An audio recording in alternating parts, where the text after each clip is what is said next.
Halo, selamat datang lagi di kanal ini. Hari ini kita bakal kupas tuntas sebuah misteri tentang salah satu ikan paling terkenal di dunia dan mungkin yang paling sering disalahpahami. Dia sering banget digambarkan sebagai monster, tapi apa benar begitu? Coba deh, kalau saya sebut kata piranha, apa yang kebayang di benak Anda? Pasti adegan film horor kan? Gigi-gigi tajam, serangan brutal yang ganas. Tapi pertanyaannya, apa reputasi sangar itu sesuai sama kenyataannya? Nah, coba lihat perbandingan ini. Keren banget kan? Di satu sisi ada mitos, mesin pembunuh tanpa ampun. Tapi di sisi lain faktanya, mereka itu omnivora, yang perannya penting banget buat ekosistem. Ini bukti nyata loh, betapa film bisa membentuk citra yang, jauh banget dari aslinya. Oke, biar misteri ini terpecahkan, kita akan bedah bareng-bareng lewat 5 poin utama ini. Anggap aja kita lagi ngumpulin bukti-bukti, satu persatu, buat mengungkap siapa sih piranha ini sebenarnya. Oke, kita mulai dari yang paling dasar dulu ya. Yuk, kita kenalan lebih jauh sama subjek kita ini. Siapa sih piranha kalau kita buang jauh-jauh semua stereotip film yang serem-serem itu? Dari sisi ilmiah, piranha itu ternyata bukan cuma satu jenis ikan loh. Mereka ini bagian dari keluarga besar, namanya Serrasalmidae, yang isinya ada lebih dari 30 spesies.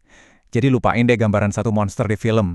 Yang kita bicarakan ini tuh sebuah keluarga ikan yang super beragam. Soal gigi, emang bener, tajam banget dan ikonik. Tapi, jangan bayangin ukurannya segede hiu ya. Kebanyakan piranha itu ukurannya cuma sekitar 20-30 cm. Seukuran telapak tangan orang dewasa aja loh. Kaget kan? Dan, ini dia nih, fakta kuncinya. Piranha itu bukan karnivora murni. Mereka itu omnivora. Ini benar-benar mengubah semua pandangan kita tentang peran mereka di alam liar. Lihat deh menu makanannya. Macem-macem banget. Ada ikan, serangga, bangkai, bahkan buah dan biji-bijian. Peran mereka ini jadi kayak tim pembersih sungai. Mereka makanin hewan yang sakit atau yang udah mati. Dan ini justru yang bikin ekosistem sungai jadi tetap sehat dan seimbang. Keren kan? Oke, kita udah kenal sama tersangkanya. Sekarang, yuk kita selidiki TKP-nya. Habitat seperti apa sih yang dibutuhkan piranha biar bisa hidup nyaman dan berkembang biak? Nah, ini petunjuk pertama yang super penting. Mereka itu ikan tropis sejati. Artinya, mereka butuh air yang hangatnya stabil, di kisaran 24-28 derajat Celcius. Kalau lebih dingin sedikit aja dari itu, metabolisme mereka bisa berhenti bekerja. Dan ternyata bukan cuma soal suhu loh. Tingkat keasaman air atau pH-nya juga harus pas banget. Mereka ini udah teradaptasi secara sempurna sama kondisi air yang agak asam yang khas banget di sungai-sungai Amerika Selatan. Lalu di mana habitat asli mereka? Jawabannya, secara eksklusif, cuma ada di Amerika Selatan. Mereka itu penghuni asli sistem sungai raksasa kayak Amazon. Jadi, di benua lain, nggak akan ketemu secara alami. Catat ya, secara alami. Nah, ini dia nih yang jadi inti misteri kita.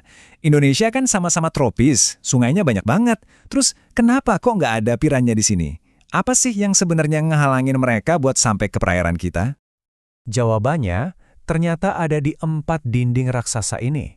Ada penghalang geografis, zona fauna yang beda, struktur sungai yang nggak cocok, sampai persaingan dengan predator lokal. Gabungan dari 4 hal inilah yang bikin Indonesia jadi semacam benteng alami yang nggak bisa ditembus piranha.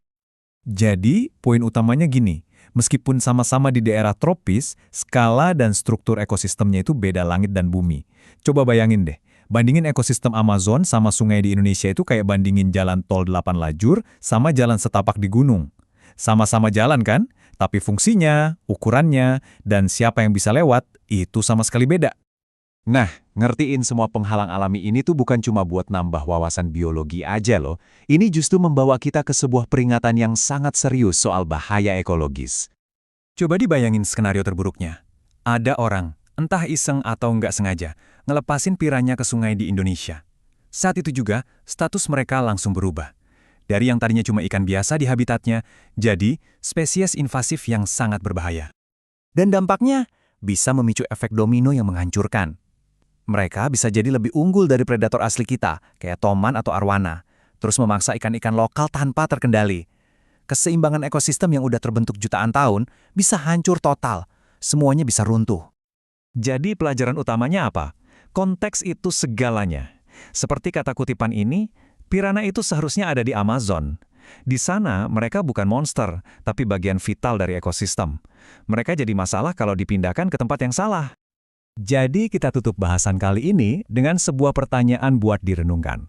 Sekarang kita tahu kenapa mereka nggak ada di sini, tapi apa jadinya kalau mereka sampai ada di sini? Ini ngingetin kita kalau melindungi keanekaragaman hayati itu bukan cuma soal menjaga apa yang kita punya, tapi juga menghormati batas-batas alam yang udah membentuk planet kita ini. Terima kasih sudah menyimak.